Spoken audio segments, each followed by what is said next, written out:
Oke, baik, selamat pagi semua. Pagi. Hari ini lanjut agenda training kita untuk SMI ya. SMI, eh, SMA yang biasa kita pakai memang merek Wintech. Nah, kita mulai dari software instalasi. Sudah install semua kan ya?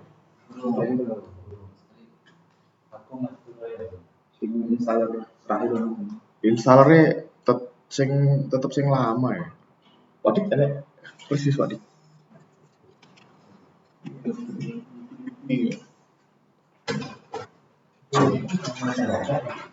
Pak install dulu aja sing belum install. Dan versi 10 ya. Baik, kalau sudah punya instalannya, kita lanjut buka aplikasi. Buka aplikasinya. Kalau ini contoh kita untuk pembuatan new project ya. Jadi buka aplikasinya, awal muncul pasti akan ada window seperti ini, akan ada perintah open atau new project. Kita pilih new project, kemudian kita pilih sesuaikan dengan tipe dari HMI yang kita punya yang akan digunakan. Ini contohnya yang kita punya sekarang ini kan 8106 IP. Jadi ini kita klik, kemudian kita pencet OK.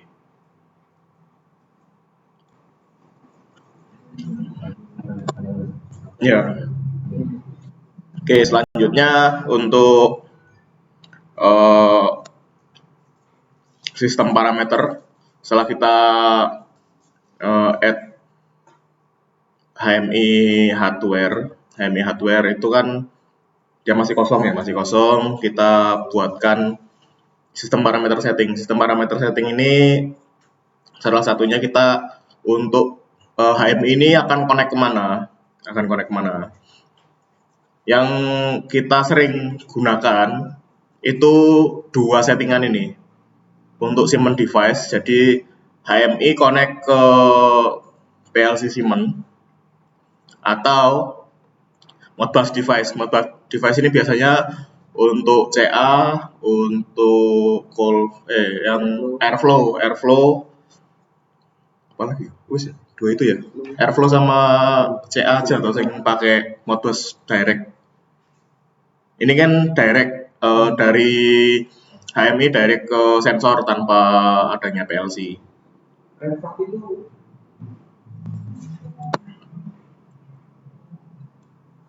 Oke, ini kita coba praktekkan langsung.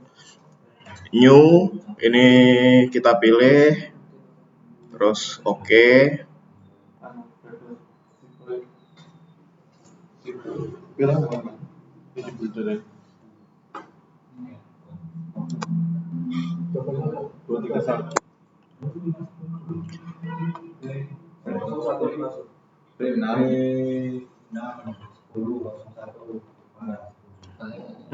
Ini 8106 IP.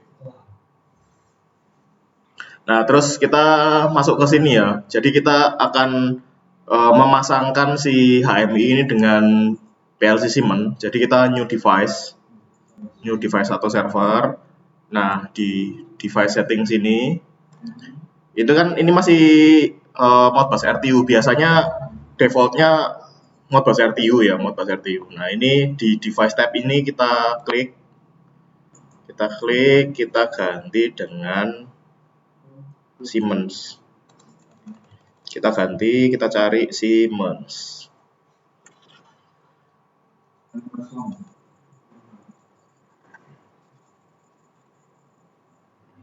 Nih ya, ada Siemens AG.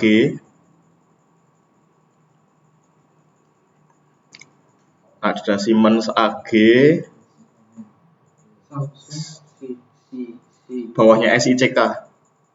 Siemens AG. Ya, Siemens AG, lalu S7 1200 atau 1500 yang absolute addressing. Nah, kalau simbolik bedanya ya, absolute addressing itu kita nanti tampil MD berapa. Makanya untuk di PLC-nya kan kita menggunakan memori internalnya PLC ya. Jadi nanti address-nya ini bisa kita tarik. Jadi kita klik ini sudah terpilih ya. Terpilih sini. Nah, kemudian di IP sini kita setting. Ini kita masukkan IP-nya PLC kita. Kemarin kan 99 toh. Ini 99. Link type-nya tetap PG. Part number-nya Siemens standarnya 102. 102 itu standarnya port number-nya untuk di Siemens. Link type-nya tetap di PG. Terus rack sama rack-nya 0, CPU slot-nya 1. Ini tetap enggak kita rubah, yang dirubah hanya IP address-nya aja. Powernya kan 10. Apa nih? Versi ini loh kan itu 217 609. Oh 02 ini 01 mas. Dari sini. Waduh, anyar nih ta? Hanya ini bu. 1002.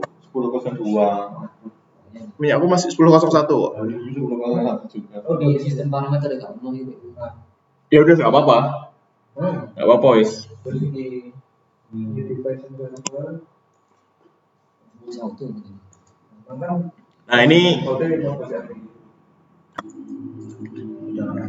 kelihatan ya, ini jadi di sini ada lokal HMI, lalu ada lokal device. Nah, kita pertama-tama setelah ke sini kita bisa import tag. Jadi memang seharusnya project di Siemens-nya itu minimal tag-tagnya sudah tertata dulu.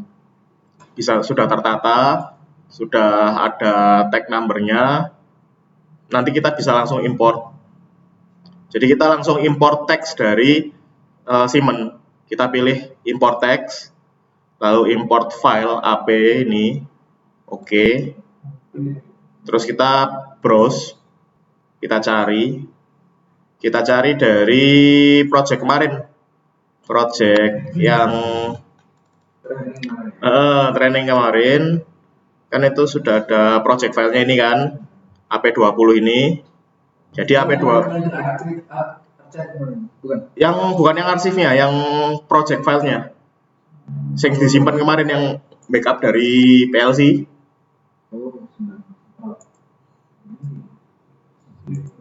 Jadi ini backupan kemarin kita buka. Tuh, kok nggak ono? Nggak mau simpen lah. Waduh, wah itu berhubungan ya. Jadi yang backupan kemarin nih kita buka, klik, akan muncul seperti ini, nanti diimport. Oh, kurang masih. Buka Tia coba. Bisa nggak? Kira-kira sing Coba aja. Kemarin di mana? tanpa connecting?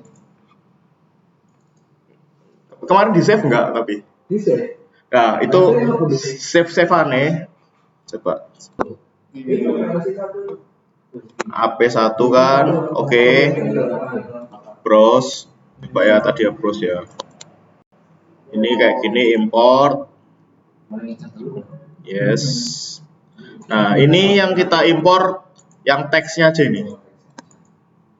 Jadi yang khusus teksnya aja. Teks. Oke. Terus di yes. Nah ini imported tag information successfully. Oke. Nah ini sudah oke. Ya wis. Oke. Nah biar tahu sukses apa enggak, kita lanjut sini buka project. Dari tadi kan di home sistem parameter, sekarang ke project. Lalu di sini ada address. Address kita buka. Terus kalau munculnya seperti ini yang classification ini di checklist dulu.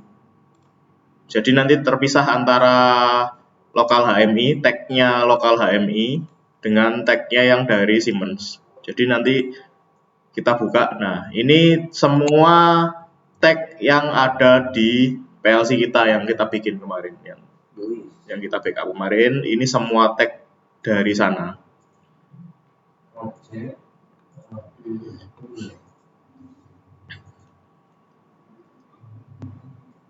Bisa dicek ya, ini sudah ada. Nah, setelah itu ya wes kita baru bikin awalan. Biasanya kan kita bikin header, footer. Misalkan ini header. Kenapa harus 50? Bebas sih sebenarnya, suka-suka aja. Tapi itu bawaan dari Wentek ya berarti. Nah, yang ini bawaan dari Wentek. Ini yo fast selection tuh nanti bisa diaktifkan sih sebenarnya. Terus command window itu yo bisa diaktifkan. Defaultnya setiap dia buka itu akan di sini, akan di Windows 10. Kenapa di Windows 10? Di window yang ini nanti isinya apa ya, dia akan di Windows 10. Kita bisa setting sebenarnya di sistem parameter ya kalau nggak salah, saya lupa.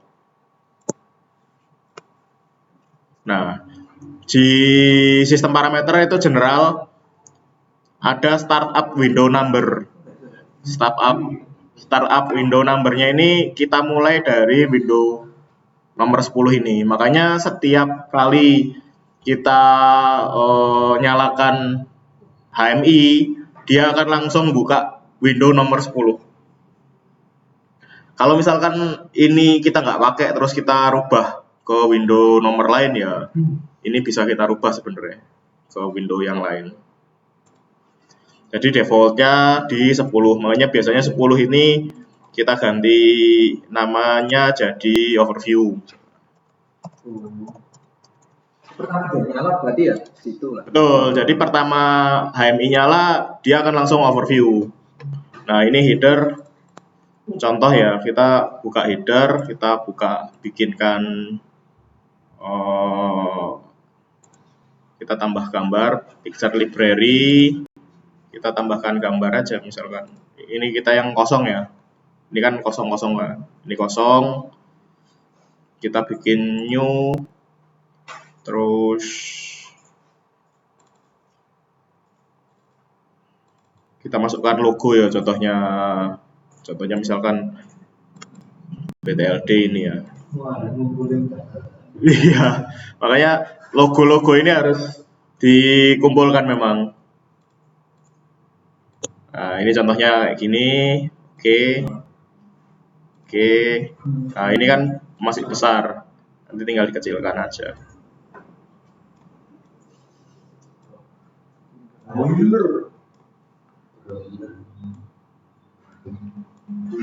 Ayam dong. Contoh ini, terus kita bikinkan function key. Function key ini untuk switch window. Ini contohnya overview. Terus kita save-nya di sini. Biarkan ini labelnya, misalkan kita gunakan label. Jadi kalau defaultnya memang tidak ada label, kita klik use label, lalu kita ketik overview. Kemudian duplikat supaya dia di state satunya juga tetap ada tulisannya overview. Nah, kita buatkan di sini. Misalkan yang di sini kita buatkan baru. Di sini ada trend.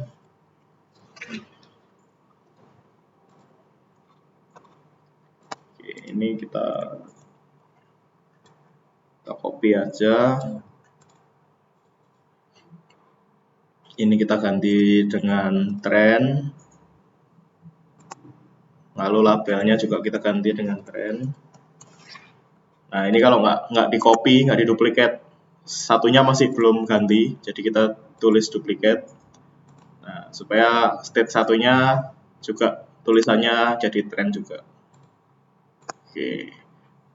Ini header. Nah, gimana cara masukkan, ini kan overview-nya masih kosong ya.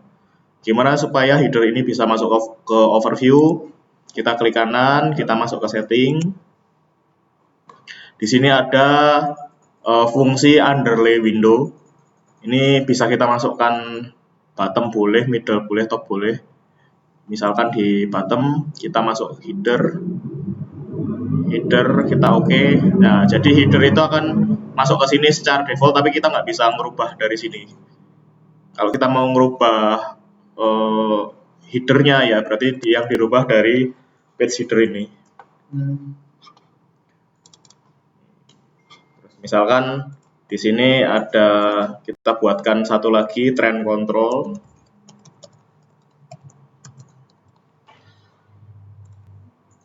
Trend control. Ini biasanya kita bikin seperti ini dulu. Kita masukkan headernya dulu. Lalu ini contoh cepet ya. Misalkan kita buatkan di sininya, ini kita ganti sebagai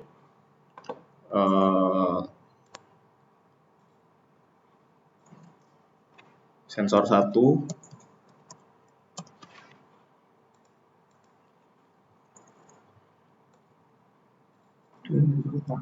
Sini sensor 2.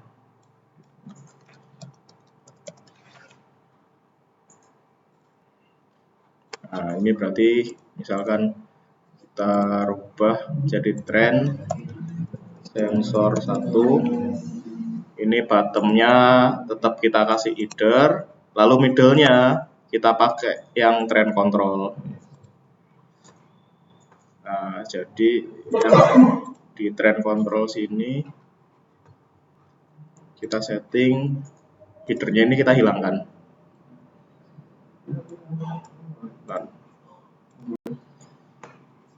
Jadi nanti di trend sensor 1 muncul dua-duanya. Jadi ada headernya untuk si trendnya sensor. Nah, nanti tinggal kita buat ininya, objek trend display. Oh iya, belum ada. Misalkan sensor 1.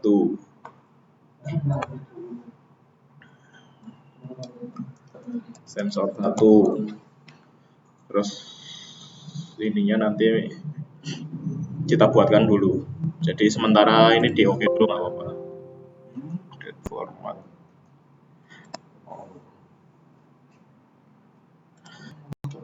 Kita buatkan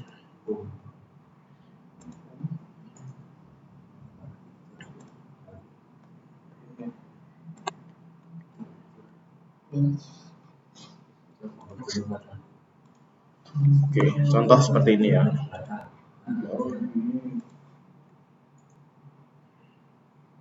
Sensor 1, nah yang biasa kita pakai dulu kan real time ya. Sekarang pakainya history. Nah, di history ini nanti ada history control dan lain-lain. Cuman sebelum ini sebenarnya kalau kita pengen mudah, ini kita oke dulu nggak apa-apa.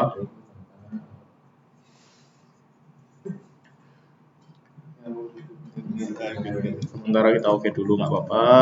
Lalu kita buatkan di address dulu. Address di lokal HMI itu kita buatkan address dulu untuk kontrolnya ini. Jadi misalkan kita buat ini ada time interval.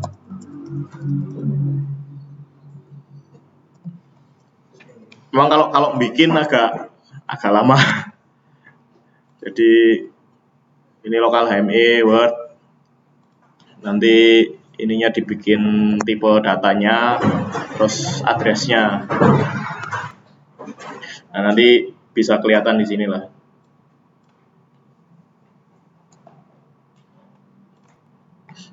Yang kemarin sih yang tambahan data itu kan ada 4 ya. Itu kalau kita cek, kita open aja yang punyanya akan kelihatan. Yes.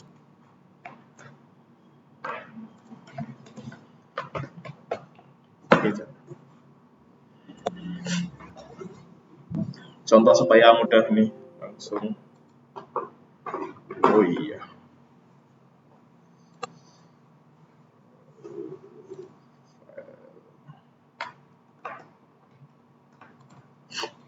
Yang di Nagan ya ini kemarin.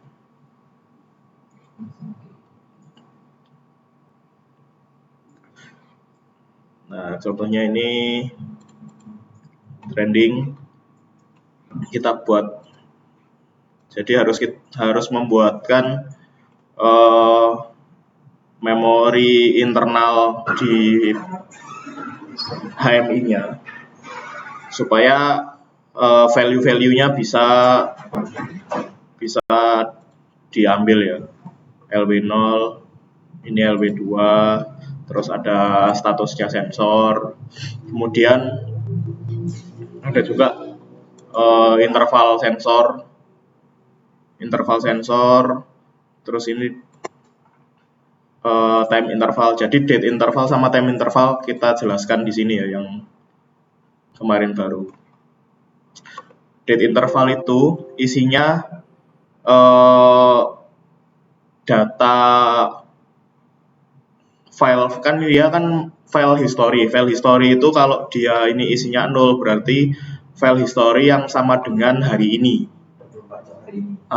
Yang sama dengan hari ini. Jadi kalau date-nya kita isikan 0, yang kita load di sini adalah file hari ini, file aktual hari ini. Kalau ini kita mundurkan, kita tambah jadi 1 atau 2 atau 3. Nah itu kalau 1 berarti 1 hari sebelum hari ini, kalau 2 hari sebelum hari ini, dan seterusnya. Kemudian kalau yang time interval ini kita harus buatkan makro lagi ya, karena aktualnya itu dia mendetek detik. Jadi kalau misalkan kita lihat di sini makronya untuk time interval, yang bisa langsung hanya date interval aja. Date intervalnya bisa langsung. Cuman untuk yang time intervalnya, ini kita cara bacanya adalah time interval ini yang kita masukkan itu kan kita maunya menit ya. Kita maunya menit, sedangkan aktual data yang diminta oleh si trend ini adalah detik. Sehingga misalkan kita mau 10 menit, berarti kita ketik di sini 10 supaya dia menjadi detik, kita masukkan ke makro. Jadi ini makro, cara membuat makro sebenarnya banyak sih di internet. Bisa langsung minta ke ChatGPT juga kok buatkan makro untuk ini. Jadi kita bacanya ini makro command main, jadi ini pembukaannya dia akan langsung ada. Kita inisialisasi itu kita definisikan input 1, input 2, input 3, lalu juga kita inisialisasikan int itu kan integer ya, jadi jenis datanya integer, value 1, value 2, value 3. Nah, get data ini itu contohnya seperti ini. Ini kategorinya kan all, kita pakai PLC. Get data, fungsi get data itu untuk mengambil data atau memindahkan data dari alamat ke variabel atau yang sudah kita definisikan ini. Variabel satunya kan input 1. Terus kita baca. Ini karena dari Modbus berarti bacanya dari Modbus. Kalau misalkan dari Siemens berarti dari Siemens, nanti addressnya misalkan MD berapa ya, ini nanti addressnya di MD sekian itu. Jadi dia akan mengambil data, ini contohnya lokal HMI time interval sensor 1, karena alamatnya yang sekarang di kotak sini adalah time interval sensor 1. Kemudian value 1 itu adalah nilai yang akan ditulis. Itu sama dengan 60 kali input 1 untuk merubah input 1 supaya jadi detik. Jadi kita kalikan 60. Jadi akan tertulis di value 1 ini. Kemudian kita adakan set data. Set data itu kita memasukkan variabel value 1 itu ke lokal HMI address. Jadi ini set data itu berarti dia akan memasukkan data value 1 ke lokal HMI LW20. Nah, kita cek di sini LW20. LW20-nya itu akan digunakan di sini. Jadi yang kita load di sini adalah nilai yang sudah detik. Makanya yang kita yang di sini yang sudah detik. Sedangkan untuk history controlnya tetap langsung date interval. Jadi sesuai yang tertulis di sini langsung kita masukkan ke history control sini. Kemudian ada juga watchline. Watchline ini fungsinya yang untuk marker kemarin yang di sini. Jadi misalkan kita klik di area tengah sini, nanti di sini akan ada historical data. Sebenarnya kalau misalkan di sini ada dua ya, seperti ini, itu address markernya seharusnya juga 2.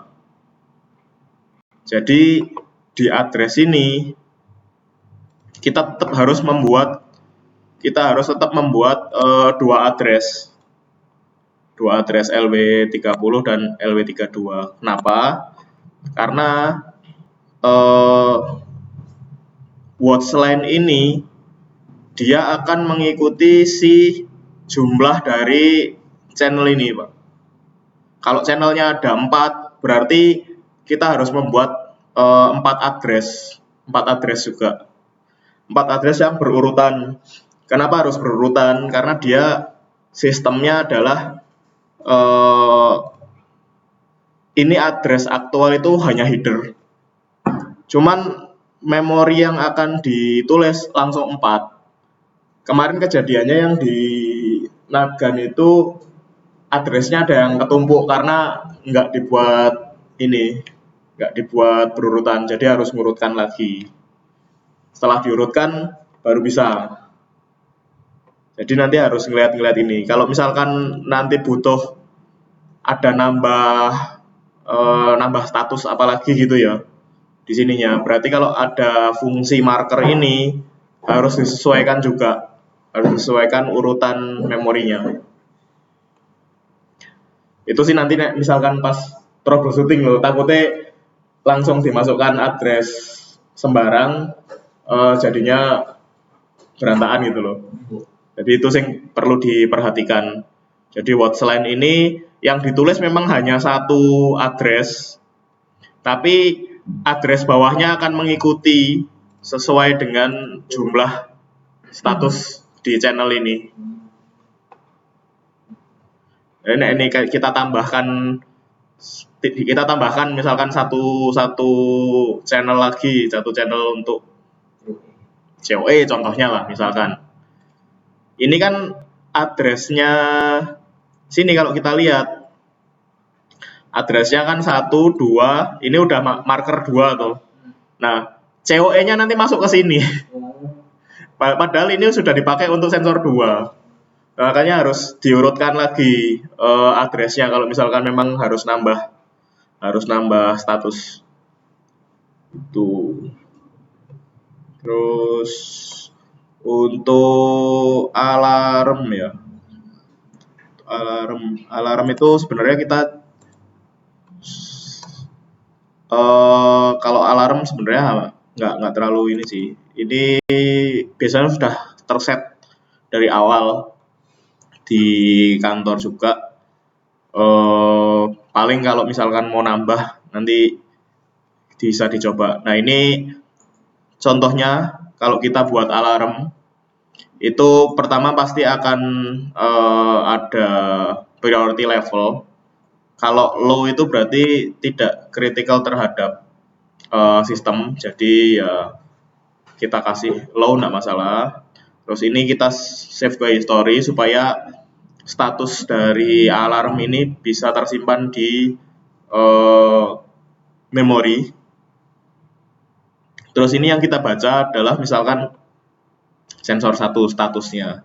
Status sensor 1 value-nya, kondisinya supaya dia, kenapa dia busy itu karena dia sama dengan 0 nilainya. Nilai dari sensor status ini sama dengan 0 sehingga dia menghasilkan alarm busy ini. Semua data yang dari MRU. Betul. Terus ini kayak ini ya, measurement aktif.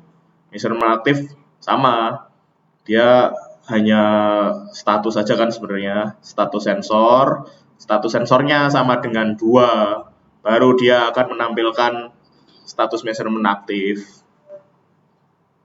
Jadi ini sesuai dengan statusnya yang ada di manual booknya itu kan. Jadi kita sesuaikan aja dengan manual booknya. Calibration aktif. Nah ini kemarin kita tambahkan. Nah, calibration aktif kan dia diganti ke warming up kan. Iya. Ketika Iya. Oke.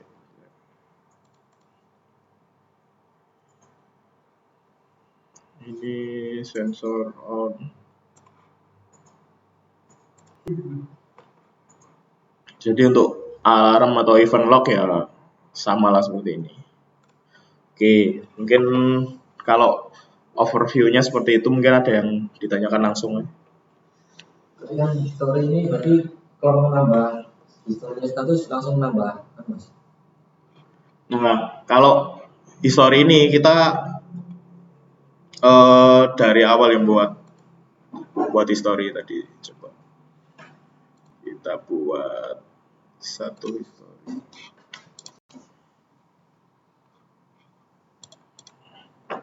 Kita bikinkan satu history.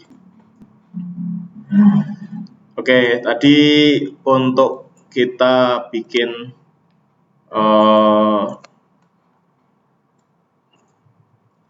data historical itu kita buatkan dulu local memory untuk dia yang akan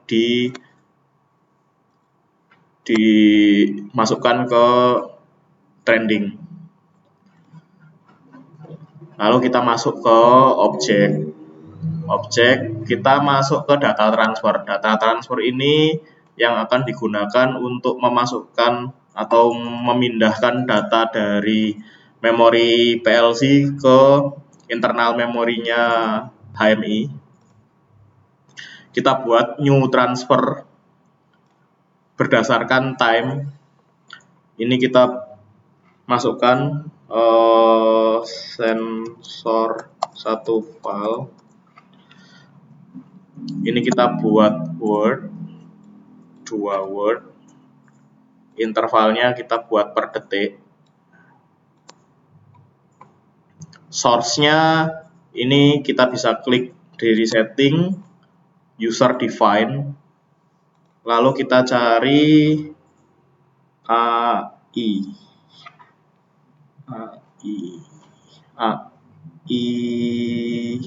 01 value. Dia jenis datanya 32 bit float sehingga makanya pakai 2 word. Oke.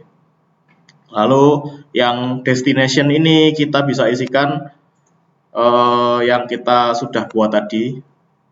Kita Ini analog 1 file. Oke. Jadi di sini atributnya word, 2 word karena dia menggunakan 32 bit. Interval samplingnya 1 detik. Sumber datanya adalah memorinya Siemens dengan tag yang kita sudah tarik tadi. Destinasinya adalah lokal HMI, addressnya yang kita sudah bikin tadi juga. Oke. Lalu sama lah kita bikin yang lainnya juga. Ini 1 min 2.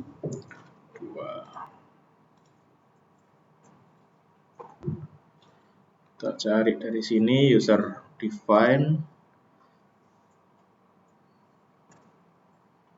AI 1 min. Ini kita cari juga user define analog 1 min.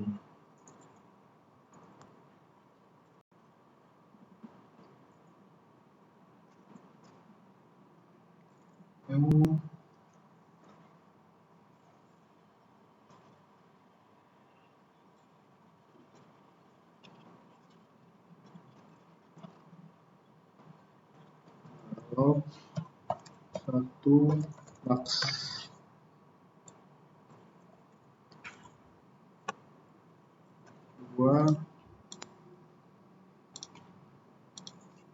Ini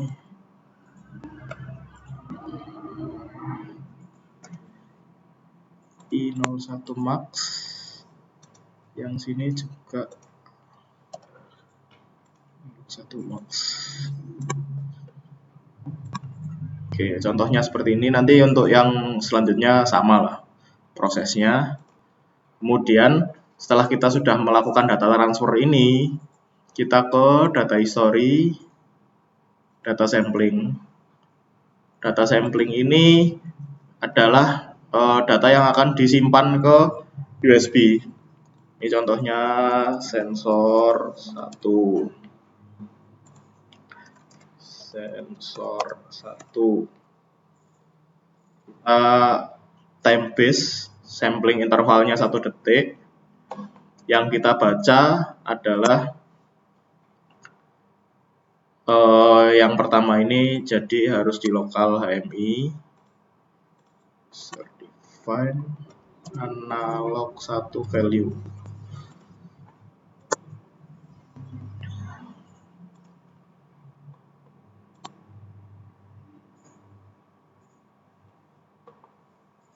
Oke, terus kita new.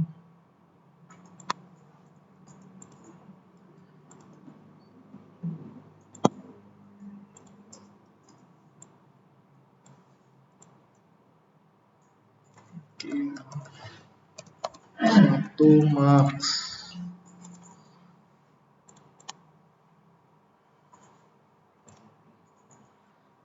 Analog 1 file.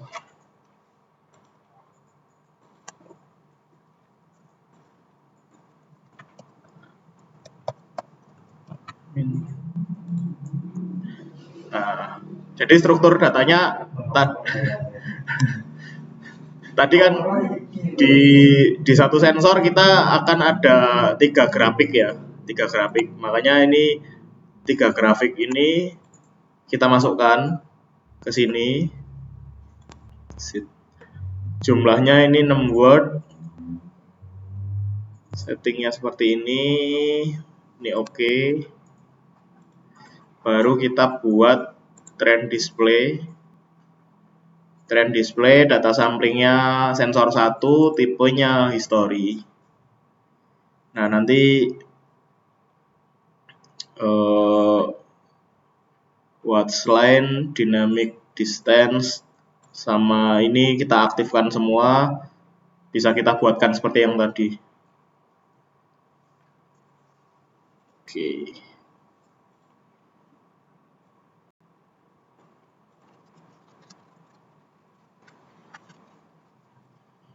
Jadi Kalau misalkan kita buat trending, yang pertama kita lakukan, kita buatkan satu memory address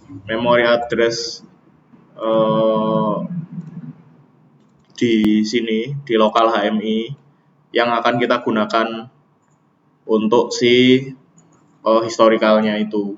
Misalkan historicalnya ada 6 sensor, berarti 6 sensor dan setiap satu page itu ada misalkan 4 value, ya kita buatkan 4 value yang berurutan, nanti baru yang sensor berikutnya. Itu harus didefinisikan dari awal dulu sebenarnya kalau pengen aman.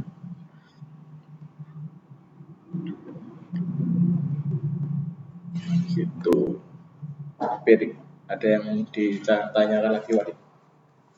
Ini kalau mau membuat status dari awal Mas ya, kalau nambah ya tinggal nambah yang di tag tadi ya. Ya, kalau mau nambahkan bisa ditambahkan dari tadi, cuman yang perlu diperhatikan harus ngelihat ininya sih, ngelihat addressnya. Jadi addressnya kita pastikan supaya nggak numpuk. Kejadiannya memang beberapa kali saya ngerubah itu addressnya ada yang ketumpuk. Jadi addressnya sudah dipakai, ternyata dipakai lagi, akhirnya datanya nggak beraturan. Ya, nek nggak muncul sih masih mending. Kadang pas di trending jadinya naik turun karena nggak sesuai aktualnya. Iya. Langsung tahu-tahu naik turun sendiri. Padahal aktualnya enggak, aktual pembacaannya enggak, tapi di historicalnya naik turun, ternyata memorinya ada yang ketimpa. Jadi harus ngurutkan lagi, nyusun memorinya lagi dari awal. Nah, kalau Nagan foldernya kayaknya ngunci. Ada satu file yang dia ngunci, jadi file itu aja yang bisa tampil di trending, file lainnya nggak bisa ketampil. Jadi harus dihapus dulu semua baru bisa. Memang kalau awal masang flash disk di HMI baiknya memang dikosongkan dulu, lebih aman. Jadi misalkan ada project-project lainnya yang sebelumnya nggak keikut di situ. Disk baru. Yang ini rusak apa perlu diformat aja? Terus dibelikan baru toh akhirnya kan? Belikan baru.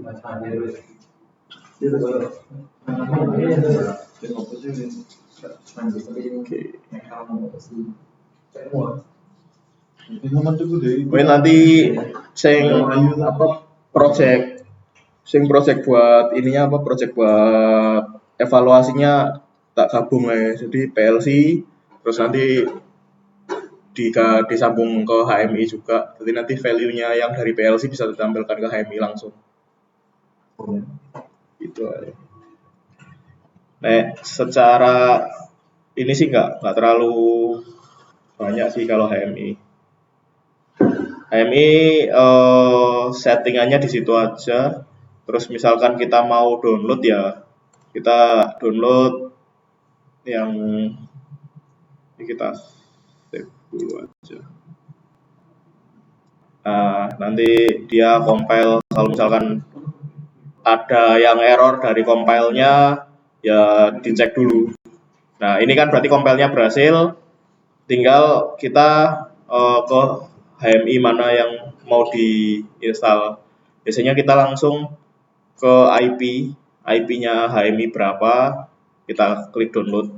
Nanti kalau HMI-nya connect, dia langsung bisa di-download. Ya. Setting IP HMI ya nanti pas di HMI ini aja. Setting dari lokal soalnya kan. Kayak PLC, kalau PLC kan settingnya dari software. Kalau HMI itu setting IP HMI-nya dari lokal, dari pojok kanan itu. Pojok kanan nanti masuk ke setting, di setting IP-nya disesuaikan. Nah, ini kemarin ini IP HMI-nya kayaknya masih sama dengan IP PLC, mesti bentrok. Jadi IP HMI-nya yang dirubah atau IP PLC-nya yang dirubah, terserah. Berarti punya sama full kemarin ya. Itu baca memorinya dari PLC semua. Dari memori PLC, ya memori PLC. Cuman kalau untuk kayak trending terus itu pakai local HMI. Cuman kalau untuk value yang ditampilkan di HMI-nya itu memang direct, semuanya langsung loading dari si memori PLC. Jadi contohnya langsung kayak gini, Mas. Tapi kan harus di lokal tadi ya. Langsung baca berarti nggak bisa. Nah, langsung baca tuh nggak mau ya. Nggak mau nampil datanya. Jadi harus kayak di sampling sih. Status kan datanya dari sensor. Itu kan TNSD, kalau gua sampaikan yang PNO itu PLC dulu. Ya. Baru kan ini. Iya. Nah itu status itu. Status itu apa? Dari lokal HMI atau seorang ngambil dari PLC? Kalau misalkan yang kayak call flow lebih banyak direct dari PLC-nya. Saya menyediakan komunikasi status juga di sana. Iya. Jadi sudah tak olah dulu di PLC. Soalnya bedanya gini, Mas. Kalau kayak CA itu dia kan pakai Modbus. Aksesnya itu nggak real time ya, nggak se-real time pakai Ethernet. Jadi lebih baik dia dari sensor tak masukkan ke internal memori HMI dulu. Terutama kalau untuk yang Modbus. Cuman kalau memang pakai yang PLC itu lebih enak dari PLC kita akses langsung. Jadi memorinya HMI nggak berat. BCA berarti kan pakai memori HMI. Memori HMI karena nggak ada PLC-nya kan. Jadi kita tarik data Modbus-nya kita simpan di lokal memori dulu, baru diakses ke yang lain. Jadi hampir semua CA kan device-nya ya lokal HMI itu semua. Kalau CA kebanyakan device-nya lokal HMI karena semua data memorinya yang dari Modbus-nya kita tulis dulu ke lokal memori. Nah, yang call flow karena dia pakai PLC, semua datanya kita kumpulkan di PLC, kita olah di PLC. HMI hanya nerima matengan. Berarti misalkan status kita udah kumpulkan ya, status dari angka 0 sampai 7 misalkan statusnya. Ya wis HMI tinggal angka matengan. Berapa yang muncul dari PLC ngasih sinyal 2, berarti 2 itu apa? Ngasih sinyal 5 itu apa? Ya wis di HMI tinggal nampilkan aja. Jadi kayak gitu. Nek enaknya pakai PLC HMI-nya lebih enteng. Proses di HMI-nya lebih enteng.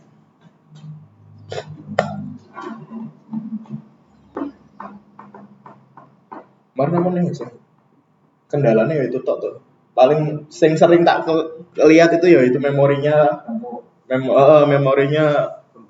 ketimpa atau misalkan awalnya 32 bit tapi lompatnya cuma 1, jadi ketimpa juga.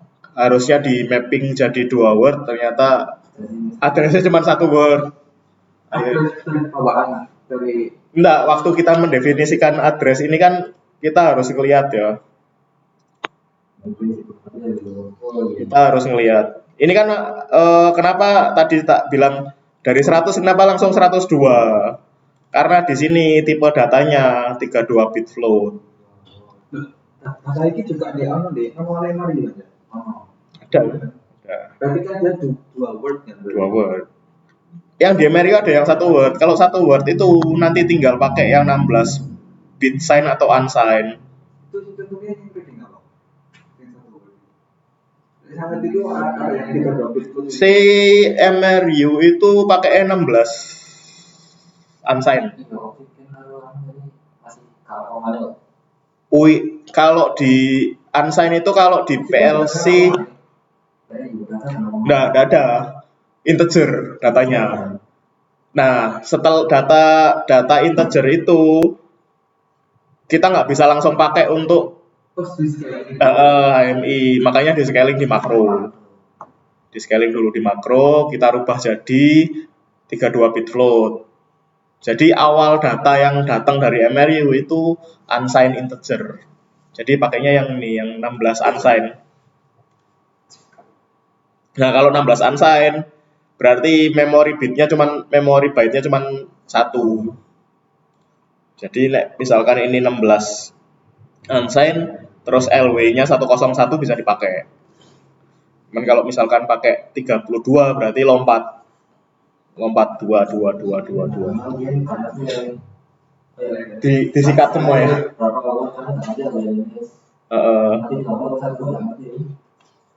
Ini dari sini. 32 bit. Dari sininya data formatnya ini loh. Kalau 32 bit berarti ini harus lompat 2.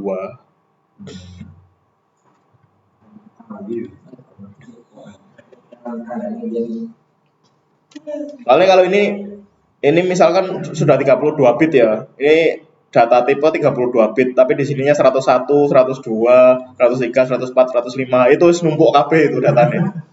Numpuk itu kan dia nggak baca kalau numpuk Mas, ya datanya ketumpuk. Jadi pembacaannya error, tidak sesuai aktual penunjukannya. Gitu.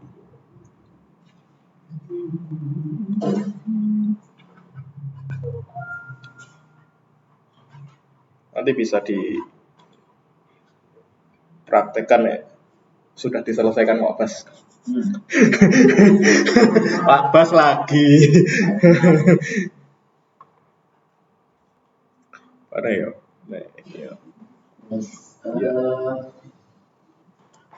Berarti contohnya ini ya. Misalkan kayak ini kita kan dari PLC yang tag yang sudah ada ya. Nah ini kan ada DI. Misalkan DI 100 inilah contohnya. Contohnya DI 100 kan berarti tombol dari eksternal. Berarti di sini kan kita bikin misalkan lampu. Nah, ini loh. Ada bit lamp namanya. Ada bit lamp, ada word lamp. Lampu itu ada 2, ada bit, ada word. Kalau bit bedanya itu hanya satu bit lamp itu cuman 1 bit itu contohnya iya enaknya. Jadi dalam misalkan ini IO langsung dari PLC gitu. DI1 itu 1 bit. Kalau 1 word itu berarti ada DI1 sampai DI0 sampai DI7 itu 1 word. Gitu.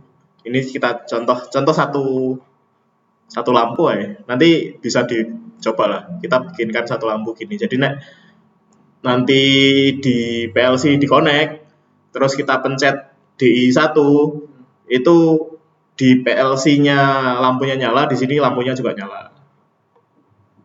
Gitu.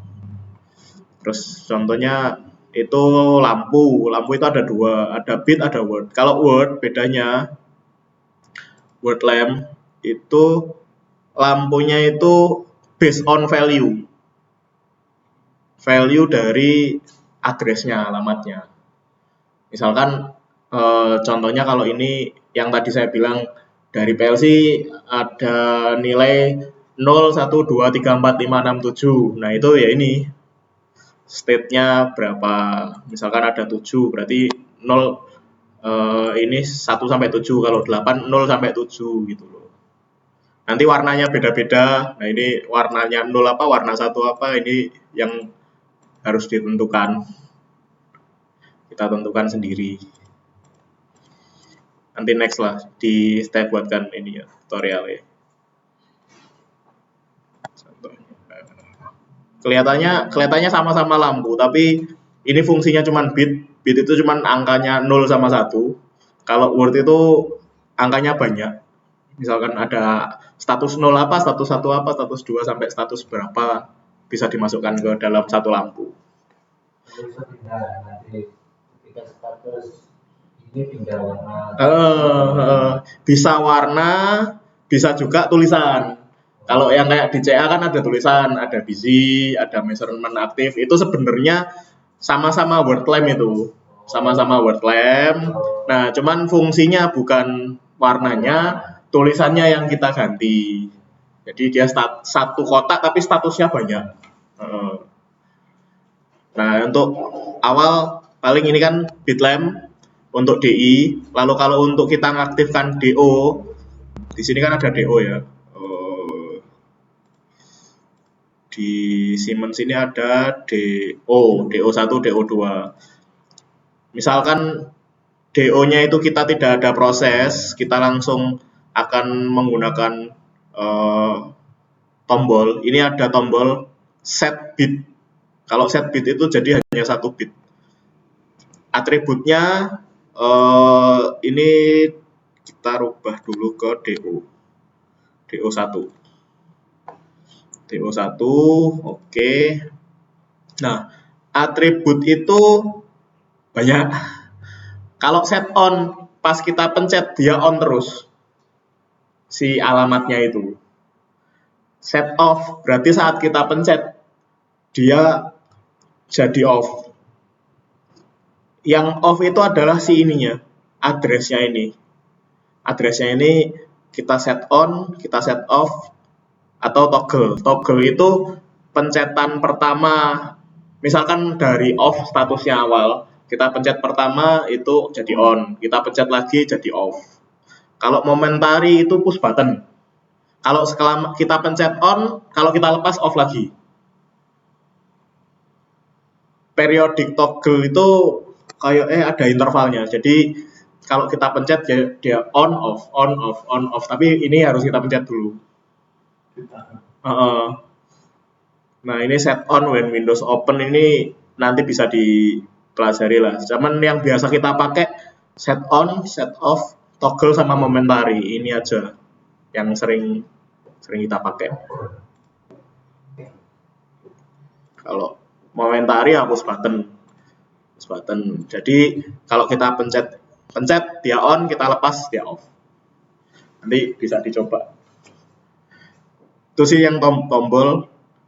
Kalau tampilan tadi value ada numerik itu kita untuk nampilkan value analog contohnya.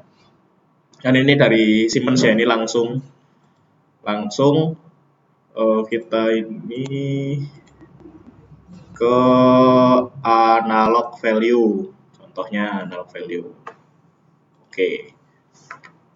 Di sini ada checklist allow input. Kalau ini dia cuman tampilan, allow inputnya itu kita hilangkan. Jadi dia hanya reading value tanpa kita bisa merubah isinya. Kalau kita ada satu lagi ya, ini yang minimal misalkan. Minimum value itu kan berarti kita boleh merubah minimum value kan. Jadi kita bikin allow input ini.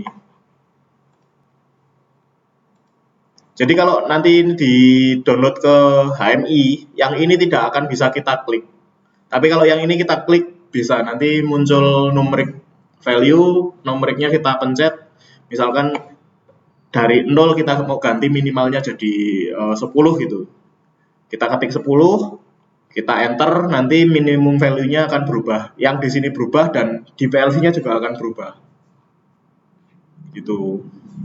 Perbedaannya, ini sama-sama numeric value, cuman yang satunya khusus untuk reading aja. Yang satunya untuk bisa reading dan bisa input. Input pun ini masih dibagi lagi. Makanya untuk HMI itu banyak fiturnya. Ini nanti ada security, bisa di-enable juga. Kita hanya boleh mengisi ini kalau security-nya sudah ini. Jadi kita login dulu. Jadi selama kita belum login, ini nggak bisa diubah. Itu nanti fiturnya ada lagi. Jadi sementara kita nggak usah aktifkan fitur security, kita yang normal dulu. Kalau input berarti ini boleh kita masukkan value. Itu basicnya ini dicoba-coba pakai PLC yang ada itu. Tampil aja dulu nilainya kayak gini. 4 ini 1 DI, 1 DO, ini analog inputnya bisa ditampilkan gitu. Oke, mungkin sementara itu dulu ya Pak, daripada tambah pusing. Ini dulu aja, ini bikin satu tombol input, satu tombol untuk DO, sama satu tampilan AI tadi. Kalau simulatornya sudah bisa langsung diupload, dilihat hasilnya bisa tampil apa enggak, gitu aja. Nanti next mungkin lebih saya jelaskan detail per masing-masing function objeknya ini. Itu.